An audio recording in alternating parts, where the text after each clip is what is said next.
प्रचाराला सुरुवात केलेली आहे. मोठं सुट्टी प्रदर्शन आपल्या ठिकाणी दिसतंय. नागरिकांचा मोठा कल देखील आपल्याकडे चांगलं वाटतंय. हे सगळं प्रेम हे पवार साहेबांवर आहे. पूर्वीपासून पवार साहेबांची बारामती म्हणून या बारामतीची ओळख आहे. आता आपण अमराई परिसरात आहोत. इथं आमच्या अख्ख्या कुटुंबाचं सगळं लहानपण इथं गेलंय. मी पण इथं लहानपणी यायचो. आमचं घर पण इथं अमराई या परिसरातच आहे. इथं आपण 4 उमेदवार दिलेत वॉर्ड नंबर 13 आणि 14 मध्ये, आणि आपल्याला खूप चांगला प्रतिसाद तसा तिथं बघायला मिळतोय. कारण आताचे जे नगरसेवक आहेत ज्यांना लोकांनी संधी दिली, अनेक वर्ष 15-20 वर्ष लोकांनी त्या लोकांना संधी दिली, पण अमराई परिसरात आणि इतर वॉर्डमध्ये पण बारामतीच्या त्या नगरसेवकांनी काहीच काम केलं नाहीये. आणि त्याच्यामुळे लोकांनी ही निवडणूक हातात घेतलेली आहे. त्यांनी ठरवलंय की बारामतीमध्ये नगरपालिकेत परिवर्तन आपल्याला करायचंय. चांगल्या नगरसेवकांना आपल्याला तिथं निवडून द्यायचे, जे सुशिक्षित आहेत, जे काम करू शकतात, जे लोकांमध्ये राहणारे आहेत आणि जे लोकांच्या प्रश्नाची जाणीव ठेवून आहेत, अशा नगरसेवकांना तिथं मदत करायची आहे. आणि लोकांनीच ही निवडणूक हातात घेतलेली आहे. आमच्या सगळ्या उमेदवारांना तुमच्या माध्यमातून मी लोकांना विनंती करतो की जर तुम्ही निवडून दिलं तर मग ते आत्ताच्या नगरसेवकांपेक्षा खूप चांगलं काम करून दाखवतील. फक्त एक संधी तुम्ही देऊन बघा. प्रचाराला खऱ्या अर्थाने 2 दिवस उरले आहेत. कशा पद्धतीने प्रचार केला जाणार आहे? सांगता सभेला पोहोचून आता सांगता सभा आपली उद्या आहे. शेवटचा दिवस उद्याचा आहे आणि 20 तारखेला मतदान आहे. सांगता सभेला आपले जे राष्ट्रवादी काँग्रेसचे जे प्रदेश अध्यक्ष आहेत शशिकांत शिंदे साहेब, ते स्वतः इथं येणार आहेत. आपले युवक अध्यक्ष मेहबूब भाई शेख हे पण इथं असणार आहेत. आपल्या बारामती तालुक्याचे सगळे नेते असणार आहेत आणि इतर पक्षाचे पण सगळे नेते, मग वंचित बहुजन आघाडी असेल, शिवसेना, काँग्रेस, सगळे जे अपक्ष उमेदवार जे आमच्या सोबत आहेत, आमच्या आघाडी सोबत आहेत, असे आम्ही सगळे मिळून उद्या आपली सभा पार पाडणार आहे. अजून कोणकोणते मुद्दे घेऊन जाता तुम्ही नागरिकांपर्यंत जाता? काय नेमके मुद्दे आहेत? बारामतीमध्ये मुद्दे अनेक आहेत, पण महत्वाचे मुद्दे म्हणजे पाणीपट्टीचा मुद्दा आहे, घरपट्टीचा मुद्दा आहे. सांगता सभेला पण मी काही मुद्दे तिथं ठेवलेले आहेत. तुम्हाला सगळ्यांना विनंती करतो की तुम्ही तिकडे या.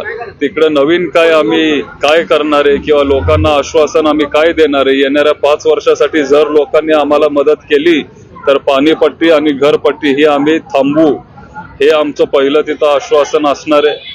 आम्ही लोकांची कामं तिथं करणार आहे. आज सुद्धा लोकांना बाहेर आंघोळी करावे लागतायत. बारामती काही ठिकाणी विकास झालेला असेल, आपल्याला तो दिसत असेल. भिगवण रोडला आपल्याला सुशोभीकरण केलेलं दिसतं किंवा रस्ते काही ठिकाणी चांगले दिसतात, पण थोडं जर आत गेलं, अमराई परिसर असेल किंवा साठेनगर असेल किंवा अजून काही बारामतीतले जे भाग आहेत तिथं अजिबात विकास झालेला नाहीये. आणि जे तिथले स्थानिक नगरसेवक आहेत ती त्यांची जबाबदारी होती. एवढे वर्ष त्यांच्यावर लोकांनी विश्वास ठेवला, काहीतरी त्यांनी तिथं करायला पाहिजे होतं. त्यांनी लोकांचं मत हे गृहीत धरलं. 10, 15, 20 वर्ष त्यांनी काहीच केलेलं नाहीये आणि त्याच्यामुळं आमच्या उमेदवारांना तुम्ही संधी द्या, ते तिथं चांगलं काम करून निश्चित दाखवते.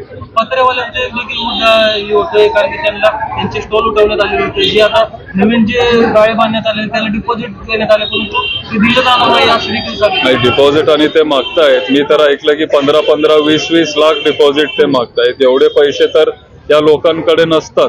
त्यांच्यासाठी आपण हॉकर झोन इथं तयार करणार आहे. परदेशात जसे हॉकर झोन असतात त्या क्वालिटीचा हॉकर झोन आपण बारामतीमध्ये तयार करणार आहे. त्यांना कमीत कमी किमतीत त्यांना ते हॉकर झोन मध्ये जागा कशी देता येईल ह्याच्यावर आम्ही सगळे काम करणार आहे. बारामतीत अनेक मुद्दे आहेत. कचऱ्याची गाडी पण काही वेळेवर येत नाही, सकाळी येत नाही. या कचऱ्यावर पण आपण काम करणार आहे. बारामती स्वच्छ शहर म्हणून ओळखलं जातं, पण थोडं तुम्ही जरा आतमध्ये जावा, जवळचीच्या काही भागात जावा, त्याचं आपण व्यवस्थित नियोजन करणार आहे. आम्ही आमचा जो जाहीरनामा आहे तो पण तिथं प्रसिद्ध केलेला आहे.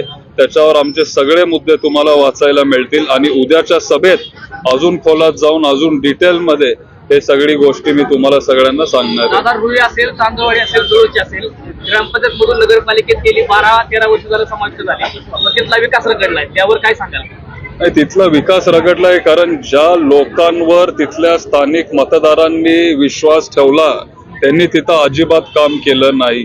त्यांनी लोकांना तिथं गृहीत धरलं. त्यांना वाटलं की आपण जरी काही तिथं केलं नाही तरी इथं विरोधकच नाहीये, परत परत आपल्यालाच तिथं ते निवडून देणार आहेत. लोकांना कुठला पर्याय तिथं नाहीये. आणि एक पर्याय म्हणून राष्ट्रवादी काँग्रेस शरदचंद्रजी पवार साहेबांचा पक्ष, महाविकास आघाडी, वंचित आघाडी आणि सगळे आमचे मित्र पक्ष एक बारामतीकरांसाठी एक पर्याय म्हणून आपण उभे राहिलो. काय बारामतीमध्ये किंवा कुठेही लोकशाहीमध्ये एक विरोधक तिथं असला पाहिजे. बारामतीच्या जनतेसाठी हे फायद्याचं असतं आणि विरोधातली लोक पण तिथं निवडून दिली पाहिजे, तिथं आतमध्ये गेली पाहिजेत. मगच तिथं डिबेट होऊ शकतं आणि लोकांचे प्रश्न तिथं मार्गी लागू शकतात. आणि ह्याच्यासाठी आमचा प्रयत्न तिथं असणार आहे.